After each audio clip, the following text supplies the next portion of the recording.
Jadi ini bisa dianggap pertemuan ke berapa? Sampai 14 ya. Pertemuan 14 bisa di Ibu mohon maaf, ya. suaranya di saya agak kecil, Ibu.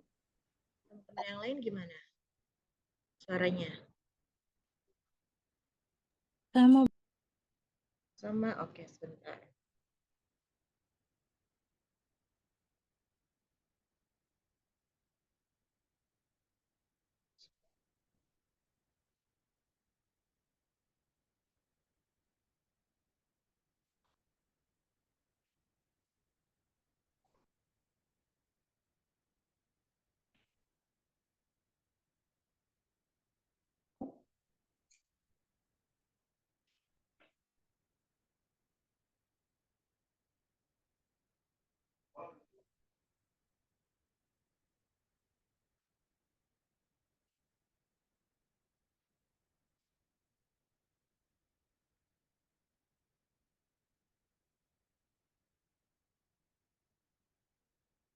Masih kecil suaranya?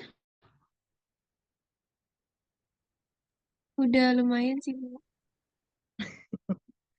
Lumayan apa? Lumayan agak besar. Oke. Sebentar.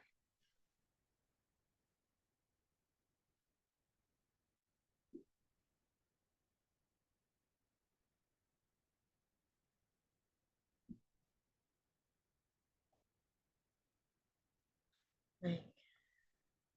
Semoga konsisten ya jaringannya. Karena ini ada di ruangan namanya kegiatan saya. Jadi kalau memang nanti kurang terdengar lagi silakan infokan ya.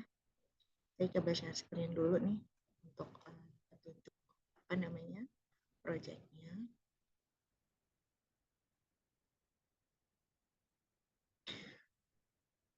Safira, jadi pertemuan ini bisa dianggap sebagai ini ya, apa namanya? Penjelasan proyek gitu ya.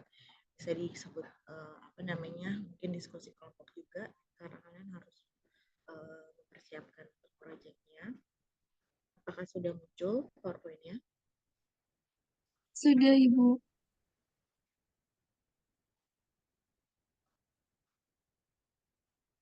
Oke.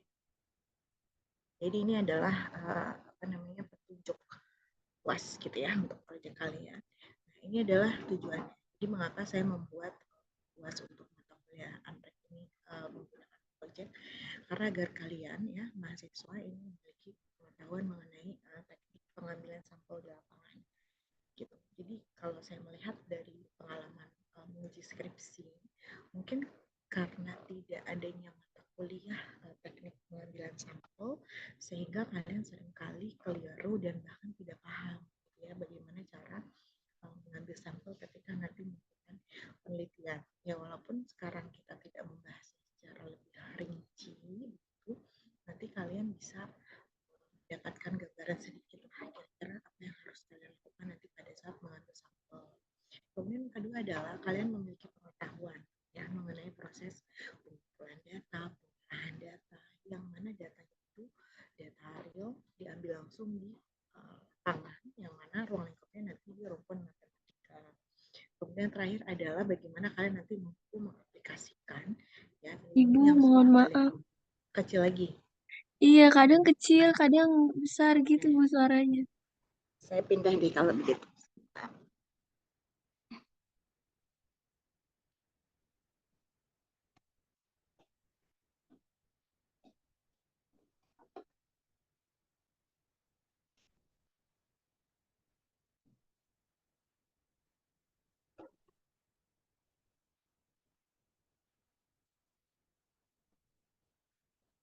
Kalau sekarang apakah masih tidak terdengar?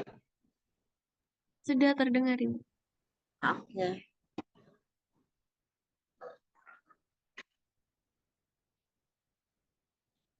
Kalau saya tiba-tiba keluar dari Zoom, artinya baterai saya ini yang teman-teman. Ini saya sedang di rooftop kalau kalian percaya ya. Oke. Jadi tujuan yang ketiga itu adalah bagaimana kalian bisa mengaplikasikan seluruh materi di mata kuliah analisis regresi ini untuk menjadi bagian dari penelitian kalian. Ya, jadi kalau mungkin tidak diaplikasikan di lapangan, teman-teman tidak akan melihat ternyata di dalam mata kuliah analisis regresi itu ada hal-hal yang tidak standar.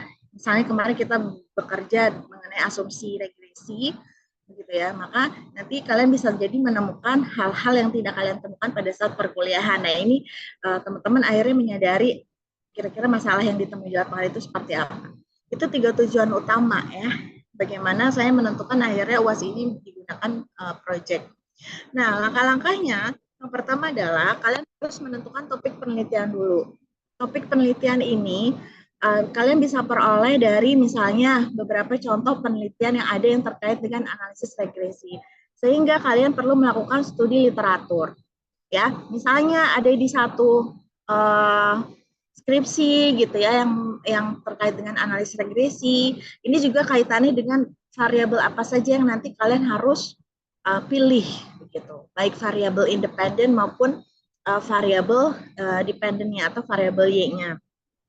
Kemudian tentunya ketika kalian ingin meneliti misalnya variabel yang kalian ingin teliti itu adalah mengenai prestasi yang bisa digambarkan dengan IPK mahasiswa misalnya ya. Nah kemudian maka kalian harus melakukan studi literatur, kira-kira variabel X-nya itu apa saja yang bisa ya mempengaruhi si prestasi itu. Boleh memilih variabel X dan Y-nya itu mungkin tanpa teori gitu. Tapi akan lebih baik kalau kalian memilih variabel X dan Y-nya itu didasarkan oleh suatu teori gitu ya. Makanya kalian perlu melakukan studi literatur begitu dengan dengan segala sumber yang ada. Lalu kalian menyusun perangkat survei. Nah, apakah nanti kalian memerlukan suatu instrumen kuesioner gitu ya atau seperti apa? Nah, kalian harus mulai siapkan. Ya, tentu kalian nanti akan mengambil data secara langsung, artinya kalian butuh suatu tools, suatu alat, ya, misalnya instrumen kuesioner gitu ya. Maka kalian coba rancang dari sekarang. Barulah kalian melakukan survei. Nah, kenapa disebut survei? Karena kalian akan memilih dari sekian banyak mahasiswa di prodi pendidikan matematika yang aktif, artinya ada nama yang terdaftar sebagai mahasiswa aktif, dan kalian akan memilih beberapa di antaranya. Maka kalian melakukan survei ke orang tersebut dan kalian mengambil datanya. Baru kalian melakukan analisis regresi, khususnya di sini menggunakan atau berdasarkan hasil survei yang tadi sebelumnya. Baru menyusun laporan, baru nanti kalian akan mempresentasikan hasil proyeknya. Ya, jadi pertemuan terakhirnya nanti di minggu terakhir UAS, yang mana itu merupakan 3 minggu atau 4 minggu dari sekarang, ya teman-teman akan presentasi. Jadi saya tentukan deadline yang di sini kita di minggu kedua UAS, ya minggu terakhir UAS kita akan bertemu kembali untuk melihat hasil proyek kalian. Nah, ada hal-hal yang harus diperhatikan. Yang pertama adalah saya batasi populasinya adalah cukup seluruh mahasiswa aktif di prodi S1 Pendidikan Matematika. Jadi tidak saya sebutkan rumpun matematika. Kalau rumpun matematika ada prodi statistika, ada prodi matematika, ilkom gitu ya. Jadi agar teman-teman bisa fokus dan mungkin lebih mudah nanti mengambil datanya dengan waktu yang ada, maka saya tentukan populasinya itu adalah seluruh mahasiswa aktif di prodi S1 Pendidikan Matematika. Jadi mungkin kalau ada mahasiswa yang angkatan 2018 atau 2019 masih ada, ya kalian berarti nanti jangkau mereka untuk mengambil datanya. Lalu yang kedua adalah jumlah dari variabel bebasnya atau variabel independennya. Saya tentukan minimal 3 buah X-nya. Ya, jadi bisa 3, 4, 5, atau seterusnya. Terus yang ketiga adalah skala pengukuran variabel bebas dan responnya itu adalah minimal interval.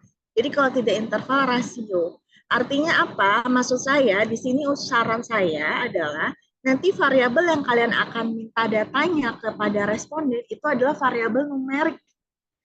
Jadi bukan variabel yang memerlukan kuesioner dengan sangat rinci, yang memerlukan proses uji validitas dan realitas. Misalnya apa? Misalnya tadi prestasi, itu kalau IPK itu kan angkanya numerik ya. Artinya kalian tuh bisa dapat itu secara langsung. data itu. Misalnya, kalian mau melibatkan variabel motivasi. Motivasi itu kan tidak bisa diukur secara langsung, teman-teman. Mau tidak mau, motivasi itu harus diturunkan ke dalam indikator-indikator yang bisa mengukur motivasi. Akibatnya apa? Untuk mengukur motivasi seseorang, maka kalian harus buat yang namanya kuesioner. Kuesioner yang bisa jadi skalanya itu nanti sangat tidak setuju, setuju, misalnya ragu-ragu, dan seterusnya. Atau disebut sebagai skala Likert.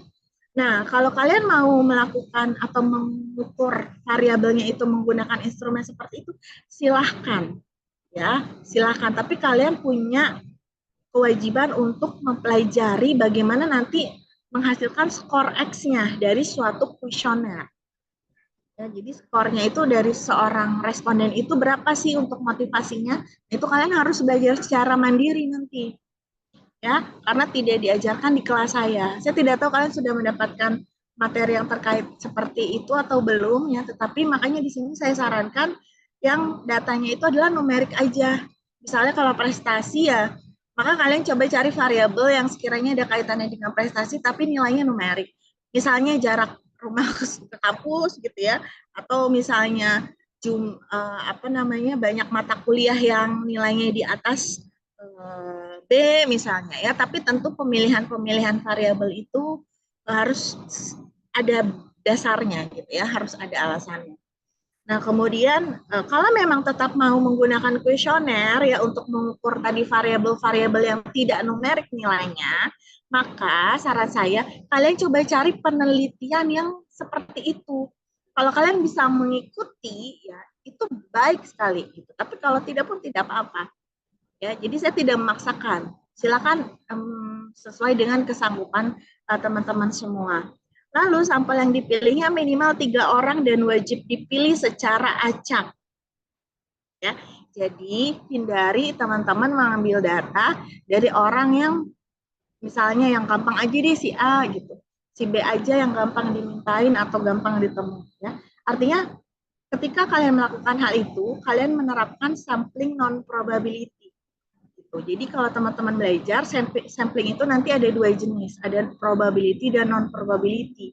Kalau probability artinya setiap orang itu punya kesempatan yang sama untuk dipilih. Tapi kalau misalnya non-probability, kalian sudah punya judgment sendiri, sudah punya preferensi sendiri, siapa saja orang-orang yang bisa dipilih. Nah, itu tidak bisa secara teori, karena apa? Kalau kita berdasarkan sampling yang probability, kita bisa melakukan pengujian hipotesis. Sah gitu ya, sahih pengujian hipotesis yang kita lakukan gitu. Tapi kalau kita mau melakukan pengujian hipotesis, tetapi samplingnya tidak acak, nah itu secara kaidah teoritis itu tidak boleh sebetulnya. Ya, sehingga nanti sampelnya itu harus kalian pilih secara acak, di mana nanti saya akan berikan daftar mahasiswa aktif, seluruh mahasiswa aktif yang ada di Prodi Penmat per data semester 120 ini. Nanti kalian bisa pilih secara acak. Jadi kalian menghubungi orang-orang yang telah terpilih itu secara acak. Ya. Nah, ini sebagai gambaran aja teman-teman. Jadi kalau probability itu, probability sampling ada 4 jenis. Ya, ada namanya simple random sampling, ini yang paling sederhana. Ada systematic sampling, ada stratified sampling, ada cluster sampling. Nah, kalau kalian melakukan SRS, artinya seluruh mahasiswa aktif di Prodi Penmat itu dianggap homogen semua. Dianggap homogen. Ya, jadi kalian tinggal acak aja nanti dari misalnya ada 200 mahasiswa aktifnya. Oke, kalian acak aja dari 200 itu diambil kan tadi minimal 30 ya. Jadi ambil misalnya 30 atau 50. Maka kalian pilih dari daftar yang sudah teracak tadi, ambil 50 secara acak. Nah, kalau systematic sampling itu biasanya ada suatu pola tertentu. Misalnya dari daftar Excel nanti yang saya berikan, kalian mengambil mahasiswa di urutannya itu kelipatan 3. Gitu. Jadi nanti pilih mahasiswa yang ketiga, pilih mahasiswa yang keenam, dan seterusnya sampai diperoleh jumlah sampel yang diinginkan. Kalau stratified sampling ini kalian terapkan kalau misalnya kalian merasa bahwa misalnya yang memisahkan antara mahasiswa di dalam mahasiswa aktif itu misalnya angkatan. Ya, ada angkatan 2019, ada angkatan 2020 dan seterusnya sampai angkatan yang paling muda. Kalau kalian merasa bahwa penelitian kalian ini bisa dipengaruhi oleh mahasiswa itu berasal dari angkatan berapa, gitu ya, maka kalian bisa terapkan stratified sampling. Jadi kalian menganggap bahwa angkatan 2019, angkatan 2018 dan seterusnya itu punya karakteristik yang berbeda. Akibatnya apa? Kalian harus mengambil dari seluruh angkatan gitu ya. Tetapi di dalam setiap angkatannya itu kalian tidak harus mengambil seluruh mahasiswa. Jadi misalnya angkatan 2019 itu ada 40 mahasiswa misalnya. Maka di angkatan 2019 itu kalian tidak perlu ngambil 40-nya. Gitu. Misalnya cukup 20 orang. Jadi angkatan 2020 kalian cuma ngambilnya itu adalah 20 lagi. Jadi tidak perlu semuanya, tapi seluruh angkatan harus kalian pilih. Atau cluster sampling. Gitu. Kalau cluster sampling, ini seluruh angkatan itu ya dianggap tidak memiliki perbedaan. Jadi mau angkatan 2019, angkatan 2020 dan seterusnya itu dia homogen gitu ya. Tetapi di dalam setiap angkatan itu dia heterogen. Akibatnya apa? Kalian tidak harus memilih seluruh angkatan gitu ya, tetapi kalian harus ambil seluruh mahasiswa di dalam angkatan tersebut. Itu bedanya. Itu kenapa di sini jumlahnya dia sama, bentuknya seperti apa nih ya? Kotak yang tidak full begitu ya, kotak yang tidak full dan di dalam setiap kotak ini jumlahnya sama. Artinya apa? Dari seluruh angkatan yang ada, kalian nggak perlu pilih semua angkatan, tapi di dalam setiap angkatan yang kalian pilih tadi, mahasiswanya semua dipilih. Nah, itu cluster sampling namanya. Kakak kelas kalian itu banyak yang menggunakan cluster sampling pada saat penelitian skripsi. Saran saya apa? Saran saya gunakan saja simple random sampling. Gitu. Jadi nanti kalian menyesuaikan. Jadi simple random sampling itu kalian udah nggak harus pusing dia angkatan berapa ya dan lain sebagainya. Jadi langsung saja dari 200 daftar nama yang ada, kalian pilih secara acak. Seperti itu. Itu saran saya. Silakan nanti kalian diskusikan dengan teman-teman ya. Nah, ini adalah sistematika laporan. Jadi output atau luaran dari proyek ini apa, Bu? Satu adalah kalian menyusun laporannya. Kedua, paling nanti pada saat presentasi kalian membuat PowerPoint-nya gitu ya. PowerPoint yang tidak terlalu banyak lah gitu ya. Karena kalian juga nanti akan presentasi pasti dibatasi oleh waktu. Nah, laporan ini tidak harus bersifat kaku seperti skripsi bentuknya. Ya, jadi silakan buat, yang penting bahasanya tetap formal, tetapi untuk dari segi bentuk laporannya, kalian hanya perlu memuat konten ini, tapi tidak harus sama seperti skripsi, teman-teman. Makanya di sini saya buat cover itu nggak perlu kaku. Seperti logo UNJ oke lah, tapi logo UNJ itu kan tidak harus di tengah, bisa di kiri atas atau di kanan atas. Jadi buat semenarik mungkin, tetapi tetap sebaik mungkin dari sisi kontennya, karena ini bisa menunjukkan portofolio kalian. Ya, ini bisa menjadi portofolio mahasiswa Anrek angkatan kalian dan pada akhirnya nanti bisa menjadi bagian dari laporan pelaksanaan perkuliahan prodi pendidikan matematika. Gitu teman-teman. Dan bisa jadi hasil kerja kalian ini dijadikan contoh ya bagi nanti adik kelas kalian seperti itu. Nah, ini susunannya saja ya. Dari cover nanti silakan buat sedikit kata pengantar atau sejenisnya gitu ya. Kemudian abstrak, ada daftar isi.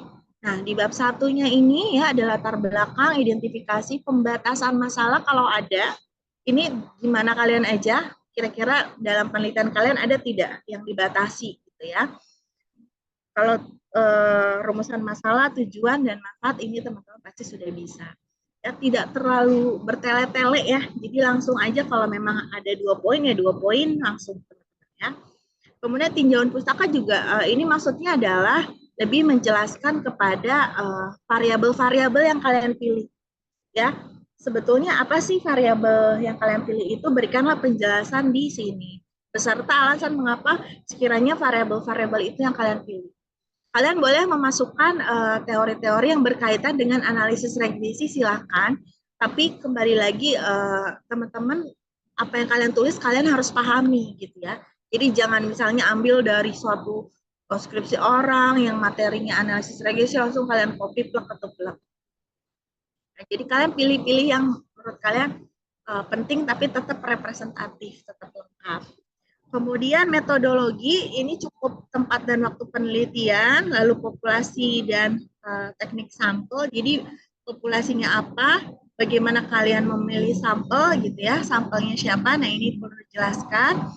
Teknik pengumpulan data dan teknik analisis data. Artinya teknik pengumpulan datanya secara apa, survei, atau misalnya observasi, atau wawancara ya, kalian kan survei ya sudah jelas. Gitu. Jadi nanti dijelaskan bagaimana proses survei yang kalian lakukan. Teknik analisis data ini lebih kepada bagaimana kalian melakukan analisisnya. Berarti di dalam tahapan analisis regresi.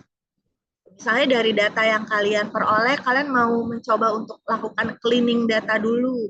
Cleaning data itu artinya apa? Memeriksa kembali teman-teman. Datanya itu ada yang aneh atau tidak.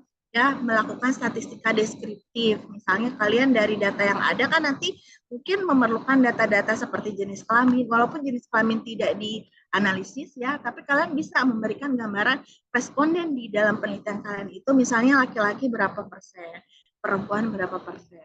Kalau ada data angkatannya, misalnya angkatannya berapa persen, angkatan sekian berapa persen, dan lain sebagainya. Ya, jadi lebih kepada itu. Akan lebih baik kalau misalnya dibuat diagram alir, ya, dibuat diagram alir. Baru ke hasil dan pembahasan dan penutup, gitu, dan daftar pustaka. Ini ya. Jadi silakan disusun apa namanya sebaik mungkin gitu. Satu kelompoknya kan cukup banyak ya kemarin kalau tidak salah. Jadi teman-teman bisa mengatur semuanya. Oke, itu saja. Apa yang nanti dinilai Bu? Yang pasti dinilai adalah setiap kontennya, begitu ya, setiap kontennya. Apakah nanti dari segi pemilihan variabelnya seperti apa? Kemudian dari sistematika laporannya, penyusunannya sudah baik atau belum? Kemudian bagaimana kalian mempresentasikan apa namanya hasil penelitian kalian dan apakah kalian bisa berargumen misalnya ketika teman-teman yang lain bertanya ya. Itu adalah beberapa aspek penilaian. Mungkin nanti saya tuliskan secara rinci agar teman-teman bisa melihat ya kalau dari sistem penilaian. Oke.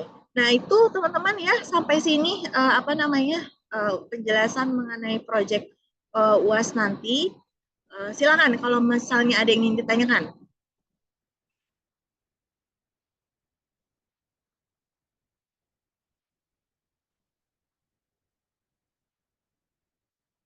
Ibu mau izin tanya. Iya, boleh.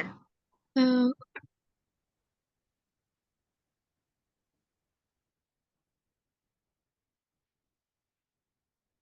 Iya, halo, kok tidak ada suaranya? kalau misalkan variabelnya sama gitu boleh nggak sih Bu? Apa-apa? Variabelnya sama. Variabel sama sama antar siapa? Maksudnya di kelompoknya itu tuh ada yang sama gitu Bu, antara kelompok lain apa harus beda? Oh, beda ya, teman-teman. Kan topiknya berbeda. Jadi variabelnya usahakan jangan usahakan ya, tapi bedakan ya. Oke, baik Ibu. Mungkin nanti dibuat Ya, list topik gitu kali Ibu biar betul. beda masing-masing beda. Betul. Biar nggak tumpang tindih, biar biar ternyata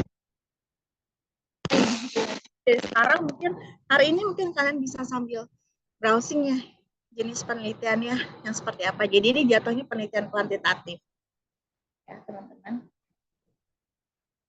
Ya bisa di list nanti di grup ya kelompok 1 dan selanjutnya topiknya tentang apa. Jadi grupnya saya buka 24 jam gitu ya kalau teman-teman ada kebingungan, ada kesulitan, ingin bertanya Bu, kalau topiknya ini oke atau tidak, variabelnya ini gitu.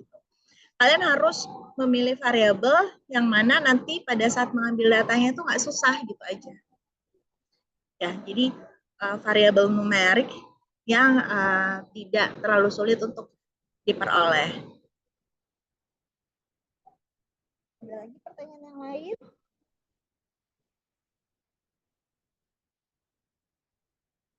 Saran saya yang kalian harus lakukan adalah sekarang cari topiknya dulu. Kalau ngambil sampel gampang. Ya, kalau ngambil sampel itu kalian bisa buat Google Form, tapi Google Form-nya itu ditujukan hanya untuk sampel yang terpilih. Ya, lalu kalian tuliskan di situ variabel apa saja yang dibutuhkan ya. Nanti kan otomatis kalian tinggal download hasil spreadsheet-nya kan udah tergabung semua datanya. Ya, jadi jangan kalian tanya satu-satu manual terus tulis di buku dulu misalnya ya. Kasih aja formnya. Nanti kan kalian tinggal ekstrak dari Excel yang ada di formnya. Langsung tersimpan semuanya datanya. Langsung bisa analisis regresi. Bu, apakah harus manual analisisnya? Tidak ya. Jadi kalian gunakan software saja. Mau pakai software SPSS atau software Minitab silakan pilih. Yang pasti kalian harus melakukan langkah-langkah dalam analisis regresinya secara tepat. Ya, jadi misalnya Bu saya bingung mau pakai stepwise atau yang lain sebagainya. Itu kebijakan kalian ya. Mau kalau di Minitab kan kita bisa pilih untuk tidak menggunakan salah satu metode tersebut. Atau kalian prefer mau menggunakan salah satu metodenya, stepwise atau forward atau backward, silakan ya, silakan lakukan. Lalu yang terakhir uji asumsinya, ya itu harus dilakukan juga. Semuanya harus terpenuhi asumsinya.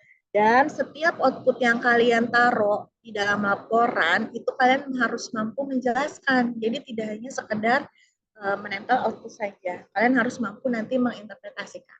Karena itu termasuk dalam komponen penilaian. Ada lagi yang ingin ditanyakan? Laporan tidak perlu di-print. Ya, jadi kalau kalian mau membuat 50 halaman, 100 halaman, tidak perlu di-print. Silakan, nanti dibuat soft file saja, nanti dikumpulkan dulu, ya, baru nanti dikirim ke saya. Apalagi, ada yang mau tanyakan lagi tidak?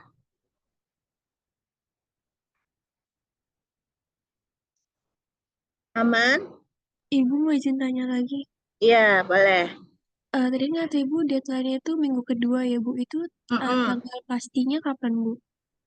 Gini, minggu keduanya itu kan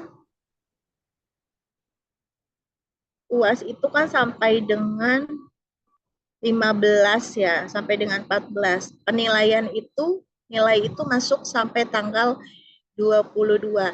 Nah, jadwal kuliah kita itu di hari Kamis ya. Iya Ibu, Kamis. Oke, berarti tanggal 13 aja kita presentasi langsung. Gitu. Jadi tanggal 12 itulah laporan sudah dikumpulkan lah biar kalian nanti bisa fokus membuat PowerPoint-nya misalnya seperti itu. Jadi 12 Juni itu adalah deadline pengumpulan laporannya ya.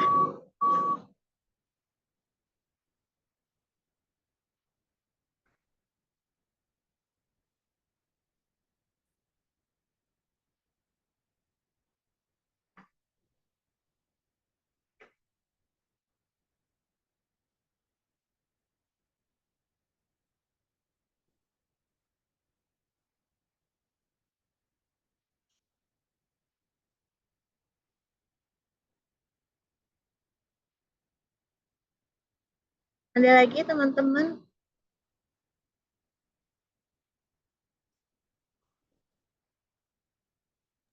Nanti dikumpulinnya di Teams atau di LMS ya Bu? Iya, paling di Teams ya, teman-teman ya. Atau enggak nanti mungkin bisa by email gitu.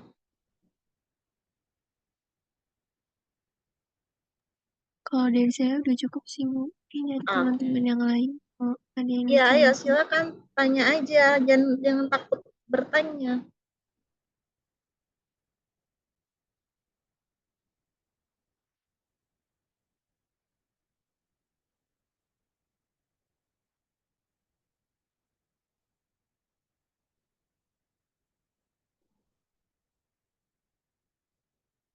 Oke, tidak apa-apa kalau masih belum ada yang ingin ditanyakan, teman-teman silakan nanti coba diskusikan. PowerPoint ini nanti saya share. Ingat ya, kalau ada apa-apa langsung aja di WhatsApp di grup atau japri ke saya boleh untuk bertanya mengenai topik yang mungkin dilakukan atau variabel yang mungkin diambil, gitu ya. Nanti silakan disampaikan. Mungkin sekarang belum bayang karena mungkin belum ditentukan ya topik kaliannya mau seperti apa. Tidak apa-apa, nanti silakan dibicarakan dulu, didiskusikan dulu di perkelompok.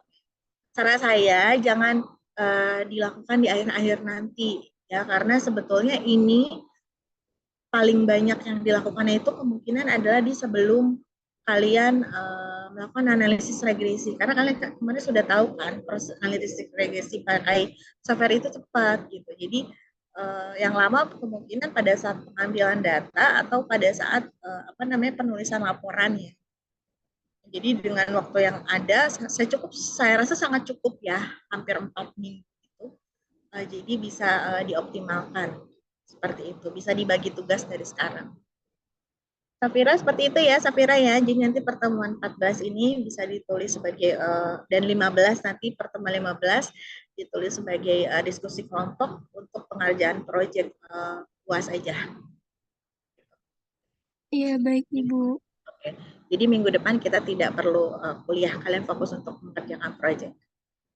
Kalau memang nanti misalnya tengah-tengah Bu butuh diskusi untuk penelitian, misalnya buat Zoom untuk diskusi, kita coba cari waktunya. Kalau memang cocok, saya insya Allah bisa. Ya, jadi harus saling komunikasi aja kita ya, biar kalian juga tidak stuck, tidak bingung di tengah-tengah. Oke, itu aja teman-teman ya untuk gambaran proyek UAS. Semoga kalian semua diberikan kelancaran, kemudahan dalam mengerjakannya. Sekali lagi, anggap ini sebagai portofolio kalian di akhir dan sebagai penilaian untuk UAS, ditambah juga dengan komponen-komponen dari kemarin kalian mengerjakan soal latihan dan lain sebagainya ya, sebagai nilai akhir. Cuman untuk nilai akhir kalian paling banyak itu proporsinya di sini ya. Jadi maksimalkan ya semaksimal mungkin untuk hasil proyeknya nanti. Oke, itu saja teman-teman dari saya untuk hari ini. Saya tutup perkuliahan hari ini. Wassalamualaikum warahmatullahi wabarakatuh. Selamat pagi. Waalaikumsalam, terima kasih. Ya, sama-sama.